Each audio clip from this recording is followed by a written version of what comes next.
Chers et chères vertes, le 7 mars prochain, nous devrons nous prononcer sur l'accord de libre-échange entre la Suisse et l'Indonésie.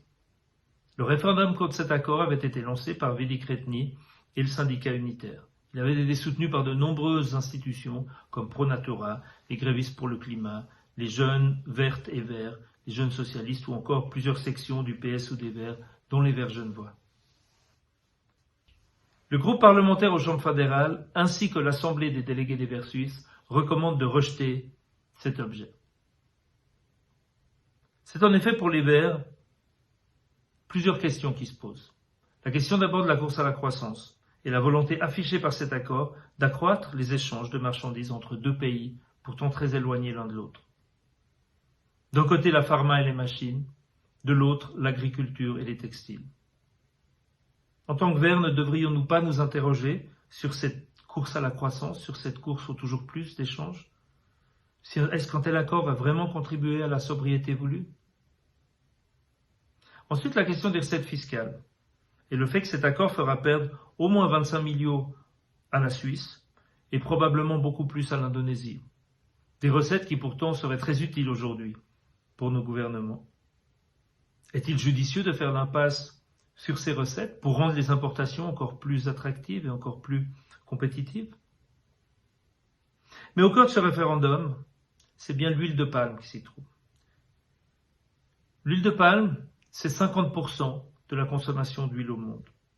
L'huile de palme, c'est 12 millions d'hectares, pour beaucoup déforestés. L'huile de palme, c'est une production qui a triplé depuis 1995. Si l'huile de palme est aussi prisée, c'est pas seulement pour ses composants, c'est principalement pour son prix, qui est extrêmement compétitif. Et c'est cela qui fait qu'aujourd'hui l'huile de palme est surconsommée, non seulement dans les produits alimentaires, on la retrouve à peu près partout, mais aussi dans d'autres produits, on ne s'attend pas à la voir, des bougies, des cosmétiques ou des carburants. Dès lors que la destruction d'un immense poumon pour la planète, cette déforestation est dramatique aussi pour la biodiversité. L'orang-outan, par exemple, a vu sa population chuter de plus de 90%, rien que sur l'île de Sumatra. Et des milliers d'espèces ont disparu ou sont en voie de disparition.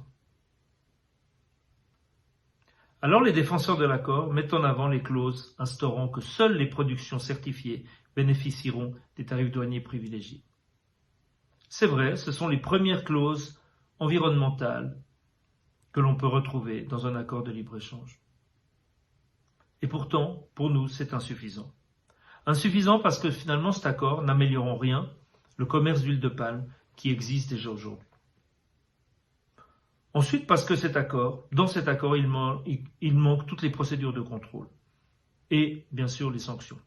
Nous aurions souhaité que les clauses concernant les sanctions et les contrôles en matière commerciale soient reprises pour les questions environnementales et de droits humains. Enfin, la certification RSPO, qui est visée par cet accord, cette certification est beaucoup trop lacunaire pour nous. Elle manque de rigueur, et d'ailleurs elle est décriée par la grande majorité des ONG qui sont en lien avec ces questions en Indonésie. Mais cet accord fait aussi courir le risque pour nos productions indigènes. Je pense à l'huile de colza, à l'huile de tournesol. C'est d'ailleurs ce qui a motivé de nombreux cantons, le Jura, Genève, Berne, Fribourg ou encore Thurgovie, à déposer des initiatives cantonales en demandant de retirer l'huile de palme des accords de libre-échange. Le gouvernement ne les a pas écoutés. Cet accord, c'est un peu la petite sœur de l'accord Mercosur. Accord contre lequel nous avons d'ores et déjà annoncé que nous lancerions un référendum. Très chers Verts, très chers Verts, vous l'aurez compris. Aujourd'hui, je vous appelle à rejeter cet accord de libre-échange entre la Suisse et l'Indonésie. Merci beaucoup et à bientôt.